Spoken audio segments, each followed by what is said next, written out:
الحمد لله رب العالمين، والصلاة والسلام على سيدنا وحبيبنا محمد وعلى آله وأصحابه أجمعين. أوصيكم عباد الله ونفسي قبلكم بتقوى الله وطاعته ولزوم أوامره وكثرة ذكره ومخافته، فإن الله مع الذين اتقوا والذين هم محسنون. قال الله سبحانه وتعالى: لينفق ذو سعة من سعته ومن قدر عليه رزقه فلينفق مما آتاه الله لا يكلف الله نفسا إلا ما آتاها سيجعل الله بعد عسر يسرا. ئیمانداران و خواناسانی زۆر بەڕێز، ئەمڕۆ 2 محەڕەمی ساڵی 1447 کۆچیە، چوینە ساڵی نوێی کۆچیەوە، کۆچی پێغەمبەرمان صلی الله عليه وسلم ڕابەری دنیا و قیامەتمان لە شاری مەککە بۆ مەدینەی پرشنگدار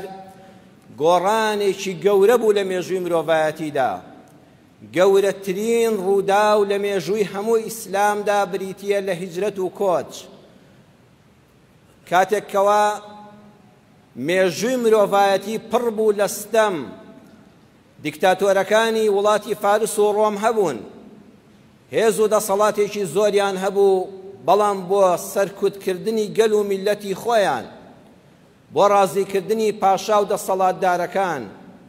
کە پێغەمبەر صلی الله عليه وسلم چۆ شاری مەدینە، یەکەم کارێک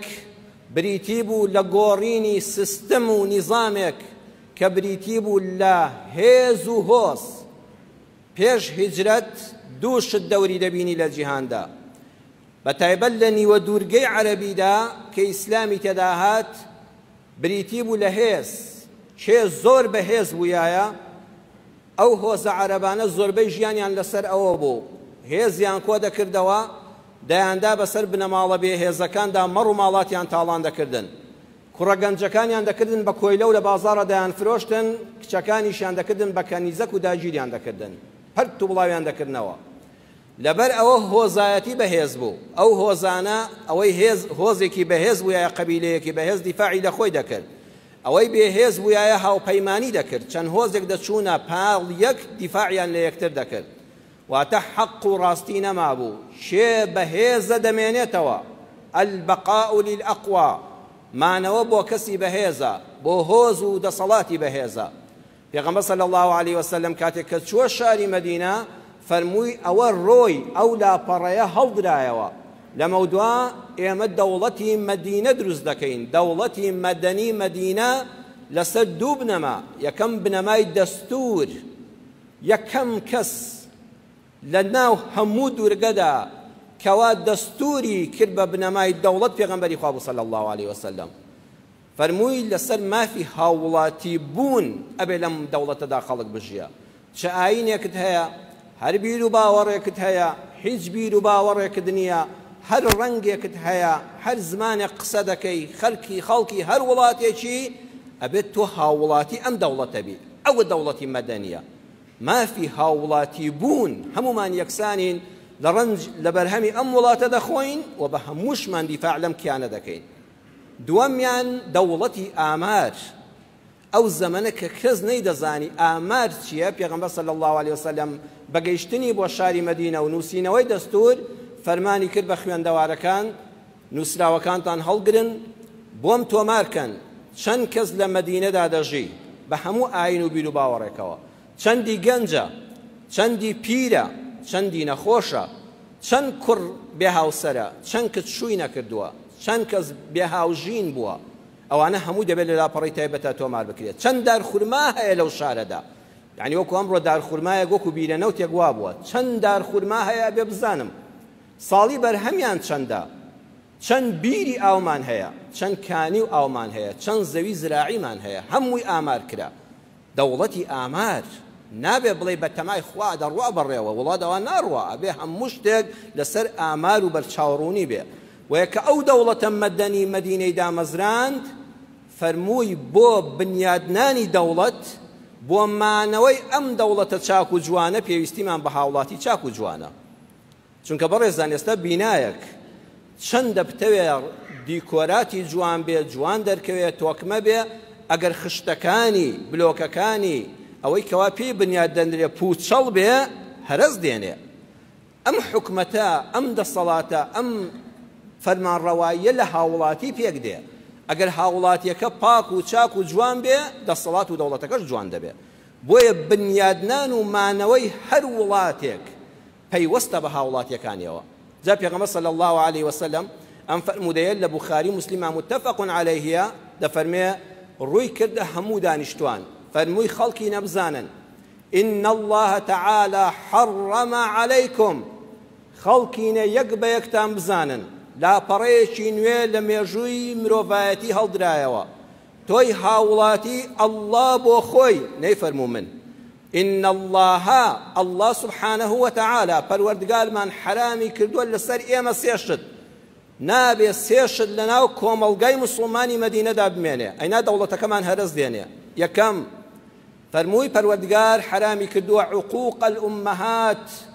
نابێ هیچ کەس ئازاری دڵی دایک و باوکی، دڵی دایکی بدا، دڵی دایک. یەکێ دەڵێ باشە بۆ پێغەمبەر صلی الله عليه وسلم بەس باسی دایکانی کرد؟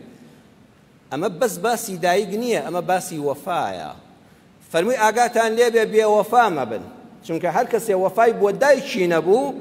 واللهی نە حکومەت و نە دراوسێکی و نە هاوڵاتیەکەی تەنیشتی قەت خێری لێ نابینێ. فەرمووی ئاگات لێبێ هاوڵاتێکی بە وەفا بە. جا هاوڵاتی بە وەفا لەکوێ دەست پێ دەکات؟ لەگەڵ دایکیدا. ئاگاتان لە دایکتان بێ، دڵی نەڕەنجێنی، چونکە ئامادە بووی دڵی دایکت بڕەنجێنی خیانەت لە نیشتیمانەکە شت دەکەی. ئەم نیشتیمانەش دایکتە، ئاگات لە دایکی یەکەمت بێ، خیانەت لەم نیشتیمانی دۆمی شن ناکەی. سەیری ئەم وتە جوانانە بە قوربانت بم ئەی پێغەمبەری خوا صلی الله عليه وسلم، بەخوا بەس تۆ شایەنی ئەوەی پێشەوا بی. وەیە بەڕێزم هەموو جار کە ئەگەر جلەکانت لەبەرا نەبێ سەیرێکی خوار تۆزێ خوارەوە بکە، یەک شت لە جەستە تا لە لەدایک بوونتەوە لەگەڵ تاماوە ئەویش ناوکتە. ئەزانن بۆ خوا ئەم پارچە گۆشتەی هێشتەوە بۆ ناوکی هەموو مرۆڤێک دیارە. خوا دەفەرمێت کە سەیری ناوکی خۆت کرد دایکت بەبیر بکەوێتەوە. دایکت ئەگەر لە ژیانە قەترەیە شیریشی نەدابیتێ، ئەگەر یەک ڕۆژ لە ئامێزیشی نەگرت پێ حەد ئەبێ بە چاوی دایکایەتی سەیریکەی، چونکە نۆ دانە مانگ لە ڕێی ئەو پەتەوە بەخێوی کردووی، هەموو خوێنی خۆی بۆ کردی بە خواردن و داخلی داستەی تۆی کرد. ئەگەر سەیری ناوکی خۆتت کرد بڕۆ بە قوربانی دایکت بە. هاوڵاتی بە وەفا لە دایکەوە دەست پێ دەکا. دووەم فەرمووی وەوەعد البەنات، الله سبحانه وتعالى دووەم شتی لەسەر ئێوەی هاوڵاتی قەدەغە کردووە کوشتنی کچان. خۆ کاتێک کە پێغەمبەر صلی الله عليه وسلم چۆ مەدینە لە دەوڵەتی مەدەنیدا کوشتنی کچان کۆتایی پێ هاتبوو، کابرا چاڵێکی هەڵدەقەند و کچەکەی دەخستە ناویەوە. ئەی بۆ پێغەمبەر صلی الله عليه وسلم باسی دەکا؟ بەڕێزان کوشتن دوو جۆرە. کوشتن یەکەم ئاگەر لە کچەکەت بێ بە سوکایەتی نەیکوژی. هەر کچێک لە ماڵی باوکی سوکایەتی پێکراوە، بە چاوی بێ حورمەت سەیری کراوە، فەزلی کوڕی درا بەسەرلاو، نێرینە جیاواز بوو لە مێینا، کابرا کە دەڵێت چەند کچێکی هەن بە زەی بە خۆی داهاتەوە، ئەو کچانە هەز دەکەن. کوڕەکەی هەیە تەمەند درێژ بێت، ناوم هەیە بۆ ڕێزم هەیە بۆ هەموو ناوێت، نابێت ناوێکی وابێ فەزلی هەبێ بەسەر کچەکاندا، وەکو ئەوەی فەرمانڕەوا و پاشایانە. ئەبێت لە ماڵە کچ بە گەورەترین دیاری خوا سەیر بکرێ. دووەم کوشتنی کچ ئەوەیە خاو خلیچک بە خێویکەی، یعنی وای لێ بکەی کابرا کچەکەی شوو دەکا ئەمڕۆ شانازی پێوە دەکا، وەڵا وریای بن نازانێت چایەک لێنێ، بابە تۆ کوشتت. هەر کچێک لە ماڵی باوکیە سوکایەتی پێکرا و بە حورمەت سەیر نەکراوە، خاو خلیچک هیچ مەسئولیەتێکی نەخرایە سەرشان، کە بوو بە ژنی پیاوێک نابێ بەژن، ئەبێتە ژانی ژیانی پیاوێک دەفەوتێنێ. ئەبێتە دایکێکی دڵڕق، چونکە هێندەی دڵڕقی بەرامبەر کراوە بەسەر منداڵەکانی خۆیان دەڕێژێتەوە. جا کۆمەلگا کە پیاو ناڕەحەت بوو، منداڵ لە ماڵە سەرگەردان بوو، دەوڵەت هەڵدەوەشێ. چاوەلی پێغەمبەر صلی الله علیه وسلم لە کوێ و بناغەی دەوڵەتەکە دەشێلێ، ئاگاتان لە کچەکانتان بێ. سێمیان فەرمووی وەمەنعەن وەهات، سێم شت کە لەم دەوڵەتەدا لە هاوڵاتی ئێمە قەدەغەیە ئەوەیە داوای مافی خۆت بکەی، بەڵام ئامادە نەبی ئەرکی سەرشانت جێبەجێکەی. فەرمووی نابێ هاوڵاتی دەوڵەتی مەدەنی مەدینە لەو هاوڵاتیانە بێ، نامەوێت کەسی وە، دەبێ ئێوەی مسلمان حتا بێدینەکانیش خۆلەوە بپارێزن، بەس چاوت لێبێ وەرگری، بەڵام حەزت لێ نەبێ هیچ خزمەتێک پێشکەشکەی. کەسەکانم برانی خۆشەویستم، خوشکانی مسلمان کە لە مزگەوتەیە گوێتان لە دەنگمانە، بە هەمومان بزانین ئێمە ئەمڕۆ منعا وهات ژیانی هەمومانی تاڵ کرد بۆیە کۆمەڵگاکەشمان بەرەو ئەوە ڕاستەیە دەڕوە باوکو دایکە چاوەڕێی ئەوەی لە ئەولادەکانی هەیە باشترین ئەولاد بن باشترین کوڕ و کچ بن حەقی خۆتە داوات لێیان هەبێ بەڵام تخوا سەیرێکی خۆشت بکە هیچ مواسەفاتێکی دایک و باوکی تێدایە ئاخرەگە بە خۆشت دابچیەوە برا تۆشیت بوان نەکردووە داماوە وێدا لە دایک و باوکەکەەوە دەست پێ دەکە ها ئێمە هەموو زارڵێن حەقی ئەولاد ئەی حەقی ئەولاد لەسەر دایک و باوک ئەوەش هەیە کە دەتەوێت ئەولاد ساڵح بێ ئەبێت دایک و باوکێکی ساڵحیش بی دوو مێردە و بەژنەکەی دەڵە خۆزگە تۆژۆک و خات و خەدیجە وابوویە چاو لێ لە ژیان نامەکەیدا دەڵێت لە هەموو تەمەنیا بۆڵەیەکی بەسەر پێغەمبەرانە کرد صلی الله علیه وسلم دڵی نەڕەنجان ئازاری نەدا بەڵام کەسەشی نەکەم پیاوی بەڕێز تۆش یەک مواسەفاتی محەممەدی مستەفا تێدانێ صلی الله علیه وسلم ئاخر تۆ سیفاتی محەممەدت تێدا نەبێ بەخوا ژنەکەش نابێت داوا لێ بێ خەدیجە بێ سێ ژنێکە و ئەڵێ خۆزگە پیاوەکەم وەکو ئیمامی عەلی وابوویایە شێری مەیدانی جەنگ دەمی دەکردەوە حکمت دەهاتە دەرەوە قەڵەمی دەخستە سەر کاغەز و زانست دەباری شاری علم و زانیاری بوو پیاوی ناو پیاوان مرد دادپەروەر عادل بەڵام ئەی کچەکەی خۆم تۆ ئەگەر دەتەوێت مێردەکەت عەلی بێ حس سیفاتێکی خات و فاتیمەت تێدایە ناوەڵڵا ئیدە بەخوا غەدرە تۆ هەر داوای چاک بۆ خۆت دەکەی ئەی هیچیش نییە لە مواسەفاتەکانی خۆتدا کە پێشکەشیکەی کرێکارێک فەرمانبەرێک موچەخۆرێک بەخوا حەقی خۆیەتی چاوەڕێ بکات لە کاتی خۆیدا موچەی خۆی کرێی خۆی بە تەواوەتی بدرێتێ بەڵام لە بەرامبەریشە ئەو کرێکارە ئەگەر بۆ خۆی لەو کەسانە بوو کە حەزی دەکرد ئەگەر چاوی خاوەن کاری لێ دیار نەبووە خۆی دەدزیەوە وەڵی زۆربەی خاوەنیش دەڵێ قەسەم بەخوا تا چوم نوێژەکەم کردو هاتوومە تەلەفۆنێکم بۆ تۆ سەرێکم لەو شوێنەدا گەندەڵی لە ئیشەکەیدا کراوە کابرای وەستا ئیشەکەی بەدڵسۆزی نەکردووە کابرا فەرمانبەری حکومەتە مافی تەواوی خۆیەتی داوای موچەی لە کاتی خۆیدا بکە ئەوە لە هیچ شوێنی دنیا نیە دوو مانگ موچە لەسەر یەک نەدرێ هەر خشتەکانی پوچن بە خشتی پوچیش بینای گەورە دروست ناکرێت پیاوێکی بەڕێز هاتە خزمەت ئیمام ئەبوو حەنیفە وتی یا ئیمام ئیش دەکەم بەخوا ئیشەکەم بەڕێک و پێشیش دەکەم ئەهلی نوێژ و تاعەت و عیبادەتم ماڵ و منداڵم داپۆشراوە بەڵام وەڵڵاهی ڕزقم سوارە بەرەکەت لە نانمدا نەماوە والله چی پەیدای دەکەم باوەڕتان بێ ئیمام هەر قەرزدارم نان و دۆم ناگا بە یەک حد نەک پاشەکەوتم نییە دایمە قەرزداری خەڵکم ئەبوو حەنیفە پێشەوای زانا فەرمووی چی ئیشێک دەکەی ڕۆژە با پیاسێ بکەم وەلای ئیشەکە سەیری کرد فڵان کەس فڵان ئیشە دەکا فەرمووی ئەم ئیشە چەندی ڕۆژانە لەسەر وەردەگری وتی 5 درهم فەرمووی بە خاوەنکارەکەت بڵێ بۆت بکا بە 4 درهم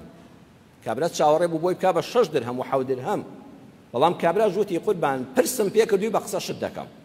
بە خاوەنکار وتی قوربان لەمەوە دوات 4 درهمم ڕۆژی بۆ حیساب بکە هاتەوە وتی قوربان حاڵم هەر خراپە بەخوا تۆزە باشترم بەڵام حەد بەرەکەت لە ماڵمان نییە فەرمووی بە خاوەنکارەکەت بڵێ بیکا بە 3 درهم ڕۆژی کە کردی بە 3 درهم ماوەیە کابرا دیار نەبوو ئەبوو حەنیفە ڕەحمەتی خوا لێ بێ بینیەوە فەرمووی وەزعت چۆنە وتی قوربان یا ڕەبی خوا ماڵت داواکە وەڵی لەوەتی 3 درهمەکە وەردەگرم بەو خوایە پاشەکەوتیشم هەیە فەرمووی من دیقەتمدا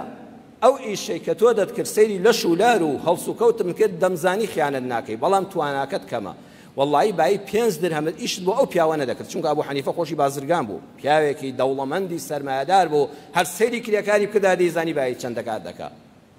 فەرمووی والله 2 درهمیان زیاد بوو ئەو 2 درهمە حرامە بەرەکەتی 3 حەڵاڵەکەشی برد بوو ئێستا کە 3 حەڵاڵەکە وەردەگری ئەوە تا پاشەکەوتیشت هەیە بڕواتان هەبێ هاوڵاتی ژوایە ئەوەی بە حەڵاڵی بەدەستی بێنی قەسەم بەخوا کەمیش بێ بەرەکەتی تێدەکەوێت پێنجەم حکومەت چاوەڕێ هاوڵاتیەکانی دڵسۆز بن نمونە دێنێتەوە لەسەر تەلەڤیزۆن دەڵێەوە تا کاکە خەڵک لە وڵاتانە پارەی خۆی پەیدا دەکات لە زۆربەی ئەوروپا وایە یعنی پارە پەیداکەی بڕواتان هەبێ ڕێک حکومەت نیوەل لێ دەستێنێ ئێستا لە کوردستان وایە هەموو زیڕەمان دەکرد هەر ڕێک بۆت دەکا بە 2 کەرتەوە نیوەل لێ دەستێنێ ئەڵێ ئەوە تا خەڵک لە وڵاتان ئەو هەموو باج و زەریبەدا بە حکومەتی خۆی بەڵام خەڵکی شەر مەمنونە ئاخر کاکەی جان دەبێ حکومەتی بەڕێز تۆش لایەنەکەی خەبخوێنەوە ومنعا وهاد مەبە آخر ئەو لەوێ کە ئەو هەموو زەریبە لێ دەستێنێ تەواوی تەئمینی ژیانی تۆشی کردووە والله بەیانی کرێکاری مۆزەفی کە لێت قەوما قەت سوڵ ناکەی بە سۆشیال بەخێوت دەکا خانوت بۆ دابین دەکا ئاوی گەرمت لە زستانە ئاداتێ بە حیاتی کارەبات ناڕێت جادەوبانت ڕێک و پێکە منداڵت خوێندنی مسۆگەرە کارت هەیە کە کارت نەبوو حکومەت دابینی ژیانت دەکا ئەوەندەی کە پارە لێ دەستێنێ ئەوەندەشت خزمەت دەکا بەڵام تۆ هەر ئامادەی لێم بستێنی خزمەتم نەکەی حەقی خۆمە گلەی بکەم چاو لێ وەمەنعن وهات نابێ هیچمان هەر چاوەڕێ بین بەس وەرگرین بەڵام هیچ خزمەتێک پێشکەش نەکەین رسول الله ڕوحم بە قوربانی صلی الله عليه وسلم فەرمووی ئەم سیانە قەدەغە کرا لە دەوڵەتی مەدینەدا بەڵێ ئیماندارانی بەڕێز پێغەمبەری خوا صلی الله عليه وسلم فەرمووی لە دەوڵەتی مەدینەی دەستوریدا هاوڵاتیان ئەمەیان لێ ناوەشێتەوە فەرمووی لەمڕۆوە تۆی موسڵمانی هاوڵاتی ئەمەد لێ ناوەشێتەوە بە من و بە تۆش دەڵێ ئەمە لە من و لە تۆی موسڵمان ناوەشێتەوە وەکەڕەهە لەکم الله سبحانه وتعالى سێشتی پێ ناخۆشە بۆ ئێوە سێشت خوا پێی ناخۆشە تۆ بیکەی مەیکە یەکەمیان قیل وەقال قسەی بێبنەما قسەی زۆر هەردەم مەبە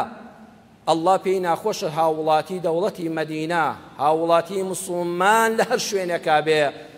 دەمی درێژ دەستی بۆ کار کورت سبحانه وتعالى الله سبحانه وتعالى دفرمي لا خير في كثير من نجواهم إلا من أمر بصدقة أو معروف أو إصلاح بين الناس بخواهم وقصي لبيني خلق هذا كريه سربيك ودنيان وقصدك وحستان لزور بلي يد لريه وبرجين به حستان لقصهنان وبردن وباس وخواسي خلقا حموي قرزاري لسري لقيامتا يان سودك تبيناغيني لا خير حس دينيا إلا سيقسن به هاوڵاتی چاک دەبێ هەوڵی ئەم سێ قسە بدا کە بەیەکەوە قسەیان کرد ئەمەڕە بیسەدەقەتین تخوا فڵان کەس حاڵی فڵان کەسی برامان زۆر خراپە بەخوا پێوەی دیارە کە ماڵ و منداڵی هەژارە تخوا بە هاوکارێکی بکەین قسەکەت سکی کەسێک تێر دەکا ماڵی هەژارێک ئاوەدان دەکا باشە ئەو معروف فڵان کەس خەریکە گومڕا دەبێت لاڕێ دەبێت تیا دەچێت توخوا با فریایکەویم بچین ئەمشۆ دوو قسەی خێری بۆ بکەین أو إصلاح بين الناس فلان كس وفلان كس بيني أن ناخوش خريكة دكويتا عجاويكي قوروا بابروين لبيني أو جنو مردا دو قصي خير كين بابروين لبيني فلان براو برادا للدراوسي ودراوسي نهيلين عاجزة كبارا بس يعني إصلاح حالي هم كين والله لم قصي زيادة اللي مسلمان ناوشيتوا كومين لسر حمو كزدنوسي وروش تايوارا فيسبوك تكراوية ولا الدار وبدا بيدادي وقت يزاني مشتي ماندو لما علو من دالي خوش دورزي ولاتيش أو حالتي كاوم ما ديبينين فەرمووی وەکەثرەتی السؤال لە تۆ ناوەشێتەوە پرسیاری زۆر لە خەڵک بکەی پرسیار لە ژیانی شەخسی خەڵک مەکە بەتایبەت لە داهاتی مەکە چەندت موچەیە چەند پەیدا دەکەی ئەو سارەت بە چەند کڕی ئەم خانوت چەندی تێ چووە ئەو قەلەفێت بە چەند کڕی میوانێتی هەیە لە ورد و درژ دەپرسێ واز بێنە وەکەثرەتی السؤال زۆر پرسیارکردن لە بابەتە تایبەتیەکان لە تۆی موسڵمان ناوەشێتەوە مامۆستا حەمە ڕەشید پێنجوێنی کە ئێستا بانخوازێکە و لە وڵاتی بەریتانیا دەژی و دۆستمانە لە کتێبی ڕاستڵەکاندنی ڕوحە تەم و مژاویەکان لە چاپی دووەمدا لاپەڕەی 1970 باسی خۆی دەکات دەڵێ لە بەریتانیا لە زانکۆی برادفۆرد بەشداری خولی فێربوونی زمانی ئینگلیزیم کرد ئێتر دوو بەیەکەوە لەگەڵ ئەو کەسەی تەنیشتا مامۆستای سەرپەرشتیاری فێربوونی زمان دەبوو قسەمام کردایە بەیەکەوە پرسیارم لێ کرد ناوت چییە وتی ناوم فڵان کەسە وتم کارت هەیە لەوێ یەکەم شت کە لە کەسێکی دەپرسن کارە ئەگە کارت نەبوو تۆ فەوتاوی وتی بەڵێ کارم هەیە وتم موچەکەت چەندە مامۆستاکە وتی بوەستە مافی ئەو پرسیارە نییە لە خەڵکێک بپرسی موچەکەت چەندە بوەستە هەر لەوێ یەکسە منی وەستاند تەریق بوومەوە من بانخوازی ئیسلامی هێشتا فێری ئەوە نەبوونە موچەی خەڵک دەپرسم وتی بوەستە وتم ئەی بڵێم چی مامۆستا وتی بڵێ بە کارەکەت ئاسوودەی بەکارەکەت ئاسوودەی واتە حرمەتت هەیە هەم موچەکەت باشە بەڵام مافیەوە نییە داوای بڕ بکەی وەڵای ئێمە قوربان دەگەڕێ بە قایمەدا بۆی بکرێ زانێ لە قاسەکەشدا چەند پاشەکەوت هەیە حەزی لێ بزانێ گیرفانیشت چەندی تێدایە چ دەخۆی واز بێنە بابە وەکەثرەت السؤال لە تۆ ناوەشێتەوە سێیەم وإضاعة المال فەرمووی ئاگاتان لە ماڵ و سەرەت و سامانتان بێ ئەمڕۆ ئەم دەوڵەتی مەدینەیە بنیادنرا بە ماڵ ڕادەوەستێ ئەم حکومەتە کەس ماڵ بە فیڕۆ نەدا ماڵ و سەرەت و سامان ئەگەر کەم بوو لە ناو هاوڵاتیانە دوو کۆڵەکەی وڵات دەفشێوێ یەکەمیان چی لا دەبا ئەمان فمن کە خەڵک گیرفانی بەتاڵ بوو ئەمن و ئەمانی وڵات دەکەوێتە مەترسی دووەم ئەلمەحەبە خۆشەویستی کەم دەبێتەوە کاتێک کە تۆ دەبینی خەڵک هەمووی بە خۆشگوزەرانە حەل لە خۆ حەسەد لە دڵتا پەیدا دەبێت ئەگەر تۆ تێر و تەسەل بووی هەر لە خۆ خەڵکیشت خۆش دەوێت بەڵام فەقیری بێبوون بە دەستخاڵی بوون هەم ئەمن و ئەمان لە ناو دەبا هەم خۆشەویستیش لە ناو دەبا ئەمڕۆ مسڵمانانی بەڕێز بارودۆخێک لە وڵاتەکەماندایە بەئیزنی خوای پەروەردگار خوا ڕەحم دەکا ئەمەش تێدەپەڕێ زۆر بارودۆخی سەختمان تێپەڕ کرد کەوا 2 مانگی ڕێکە موچە نەدراوە خانەنشینی وایە 6 دانە مانگە موچەی وەرنەگرتووە کەسایەتی خۆم هەر مەردایەتیم ڕێگام پێ نادا زۆر باسی حکومەت بکەم چکە تا لە هەولێر بووم لە ناو جەرگەی دەسەڵاتە باسی دەسەڵاتم دەکرد لێرەوە بەخۆ زۆرجار پێم عیبە هەر لە خۆمی ناوەشێنمەوە بۆیە چەند ڕێنماییەک لە وتارەکەدا دەدەم بە جەنابتان ڕەم بێ ئەمان خێری زیاتر بێ یەکەم بەقەد بەڕەکەت پێڕاکێشە پەروەردگار لە سوورەتی الطلاق ئاەتی 7 دەفەرمێ لينفق ذو سعة من سعته ومن قدر عليه رزقه فلينفق مما آتاه الله لا يكلف الله نفسا إلا ما آتاها سيجعل الله بعد عسر يسرا أي خاون ماڵ ئەی باوک ئەی هاوسەری ژیان ئەی سەرپەرشتیاری ماڵ بەو ئەندازەی دەستت دەڕوا درێخی مەکە لە خزمەتی ماڵ و منداڵت ئەو کەسێکەوە دەستت کورتە موچەت نەدراوەتێ گیرفانت خاڵیە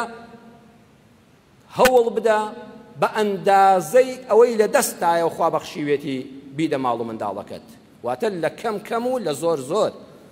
لا يكلف الله نفسا إلا ما آتاها خوا لە قیامەت لێ ناپرسێتەوە بۆ منداڵەکانت ئەوەندە خزمەتت نەکردن چونکە ئەوەندە لێ دەپرسێتەوە کە لە دەستایە اینجا سبحان الله مژدەیەکی خۆشیش دەدا ئەم قورئانە هەمووی مژدە بەخشە سيجعل الله بعد عسر يسرا صبر بگرە بەقەدەر بەڕەکەت پێ ڕاکێشە پەنا بۆ قەرز مەبە کاکە قەرز ڕۆژێ خۆشحاڵت دەکا بەڵام هەتا تەمەنت هەیە لە کۆڵ نابێتەوە هەوڵ لە یەک پارونان کەمتر بخۆ بەس قەرز مەکە جلە کۆنی پێرارت لەبەرکە کاکە باوەکو گرانیەکە پینەی لێدەین عیب نییە هەڵی ژێڕینەوە جلی تازە مەکڕە بە قەرز پێڵاوی منداڵەکانت بدورەوە بەس قەیناکە بەس قەرز مەکە بە قیز مەیهێنە چونکە وا موچەی 2 مانگ نەدراوە ئەگە بە ناخێری موچەیەکیش بدرێ بەخوات پیدەیەوە لە قەرز ئەی مانگی داهاتوو بەخوام تڕەکەڵەکە دوو لەڕووی جەنابتان باوەڕ ناکەم تا هەتا سەر بگرێت تا وەف دێشکە دێ و موچەیەشکە دەدرێ زۆرم وتۆ وڵات ئەوە ناچێ بەڕێوە زۆر زەحمەتە بۆیە بەقەدەر توانای خۆت سەر بکە ئەو سەبر گرتنە خوا بە عیبادەت بۆت حساب دەکات سەی تەفسیری قورئان کەن سەبرت گرت خوا بە عیبادەت بۆت حساب دەکات دڵنیاش بە خوا دوای ئەو ناڕەحەتیە دەرگایەکی فەرەحی دەکاتەوە خوا ڕزگارت دەکات ڕۆژە دەرگای فەرەحی لێ دەکرێتەوە جیشفانت گەرم دەبێتەوە خۆت قەرزار و چاوبەرەژێری خەڵک مەکە دوو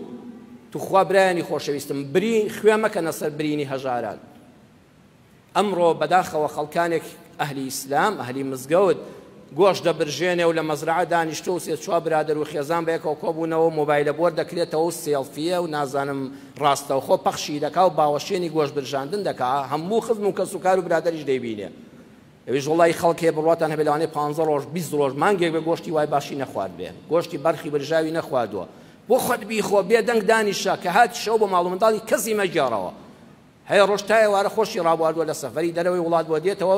دەماڵ چێ دە تەلەفۆنیش بۆم لاولادەکە و ڕسمەکانیان بۆ دەنێرێ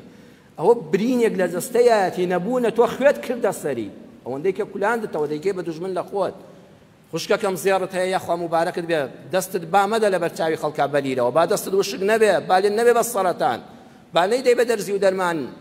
بیشارەوانێ باشتەکان ئەم ڕۆبتە ئەم بارودۆخە تێدەپەڕێ ئەوەندە برین نەکەینە سەر خوێنی یەکتر برینەکە خوێن نەکەینە سەر برینەکانی یەکتر باشتەکان لە بینی خۆماندا بێ خوارد نەخۆشەکان بۆ خەڵک باز مەکە سێم دەرمان ڕۆژی مەردایەتیە ئەی ڕەحمەت لەو کەسەی کەوا بە بێدەنگی دەچێتە مارکێتێک دەڵێ ئەو کەسانی کەوا مفتەخۆر نین فێری سوال و سەدەقە نین مردن پیاون بەڵام کاکە وەڵڵاهی 6 دانە ڕۆژ تۆ موچە وەرنەگری هیچن نامێنێ ئەوەی هەشی بۆ خورا سەیرێکی ئەو قایمە بۆ کە کاک فڵان کەس بە بێدەنگ لەبەر خوا بزانە داخۆ چ خواردنێکی بردووە شیری منداڵەکەی بە قەرز بردووە بە بێدەنگ نیوەی بۆ دەفعکە نیوەی کەسێکیکە دەفعکە والله خوا لە گوناهەکانت خۆش دەبێت لە صحیحی بوخاری مسلم متفق عليه فەرموو دەکا پێغەمبەر صلی الله عليه وسلم فەرمووی كان رجل يداين الناس کابرایەک هەبوو زۆر دەوڵەمەند بوو محلی گەورەی هەبوو خۆراک و پێداویستەکانی ژیانی هەبوو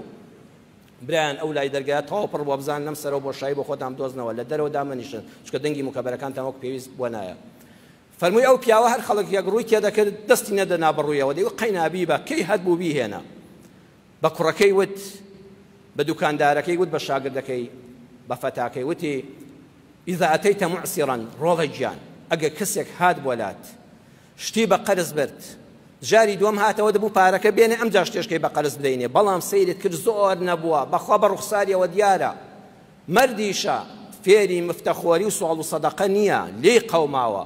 ڕۆڵە گیان ڕوشکاوی مەکە دەست مەنێ بەڕوویەوە شتی تازەی بدەیەوە قەرزە کۆنەکەی لەسەر ڕەشکەوە بەڵکو ئەمە خوای پەروەردگار لعل الله أن يتجاوز عنا یەک شتیشم هەیە بەخوا بۆ فەیسبووکم نییە بۆ خۆت بەناوبانکردنم نییە بۆیە منێ خەڵک بڵێن بەخوا پیاوێکی چاک بوو بەس یەک ئاواتم هەیە بەڵکو خوا لە قیامەتە لە گوناهاکانمان خۆش بێ دەفتەری ئەعمالمان پڕە لە گوناه بەڵکو ئێمە چاوپۆشی لە فەقیر و هەژار بکەین و قەرزەکەی لەسەر ڕەشکەینەوە بە چاویان نەدەینەوە نەیشکێنین بە دەستی خاڵی نەگەڕێتەوە ناو ماڵ و منداڵ ومێدم وایە خوا لە قیامەتە لە گوناهەکانم خۆش بێ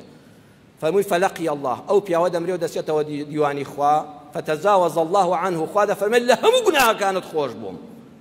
چونکە تۆ چاوپۆشی لە خەڵک کرد منیش چاوپۆشیم لە هەموو هەڵە و گوناهەکانت کرد بڕۆ بۆ بەهەشت ئەمڕۆ ڕۆژی مەردایەتیە خەسانێکمان هەیە هێشتا ئەم شارەکانی کوردستان لە پیاوانی وەکو جەنابتان خاڵی نین بەخوا خەڵک بە یەک شت گرفتارە ئەوەیە هەندێک خەڵک دوول لە ڕووی جەنابتان ساختەچی دروست بوون هەشیەتی بەڵام خۆی بە فەقیر و کزۆڵە نیشان دەدا کابرا دەستی سوتاوە واللهی پیاوی وەکو جەنابتان من دڵنیام لە خزمت لە دراوسێت لە ئەهلی بازار و دوکانت بزانی نەبووە درێخی ناکە خەڵکی ئەمە مەردایەتی تێدایە ڕۆژی مەردایەتیە ئەم زلوفە تێدەپەڕێ ئەم بێموچەیەش بە ئیزنی خوا دڵنیاتان دەکەم چا دەبێ زۆری وامان تێپەڕ کرد مەردەکان بۆ لای خوا بەس بڵێ لەبەر خوا والله خوا لێت خۆش دەبێ خەڵی چوارەم کۆتایی ژنی چە ئەمڕۆ ڕۆژی ژنانە ئافرەت لە ماڵە پیا لە کەوژ نەکا بەرامبەر بە پیاوەکەی پێغەمبەر صلی الله عليه وسلم فەرمووی باشترین ئافرەتی دنیا ئافرەتی قوڕەیشیە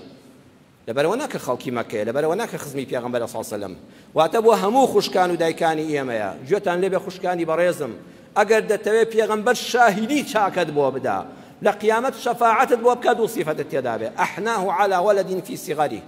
لە صحیح بوخاری مسلم فەرموودەکە هاتووە یەکەم دایکێکی دڵسۆزن بۆ منداڵەکان بەڕاستی دایکێکی دڵسۆز و جەرگ سۆزن بۆ منداڵەکانیان دووەمیان وأرعاه على زوج في ذات يده کە زانی مێردەکەی دەستکورتە زۆر دەست پێوەگرا مێردەکەی ناشکێنێ بەراوردی ناکا بە خەڵک داوای زیادەی لێ ناکا قەناعەت بە کەمێک دەکا دڵی دەداتەوە بە پیاوەکە کوڕە زۆر شتی وامان تێپەڕاندەوە بە ئیزنی خوا دەرگا دەکاتەوە قەیچێکە ئاوی گەرم دەم بە منداڵەکان ناڵم دراوسێکە پێمان بزانێ لای کەس باسی ناکە ناکڕوزێتەوە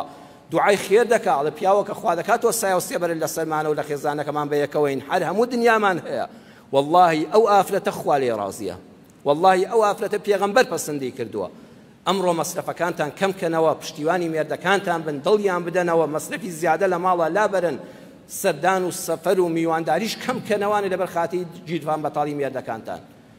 هەمووشمان داوا دەکەین لە خوای پەروەردگار یا الله بە دڵ و بە کۆڵ بەم دەستە بە دەستنوێژانە لە ماڵەکەی تۆدا لێت دەپاڕێنەوە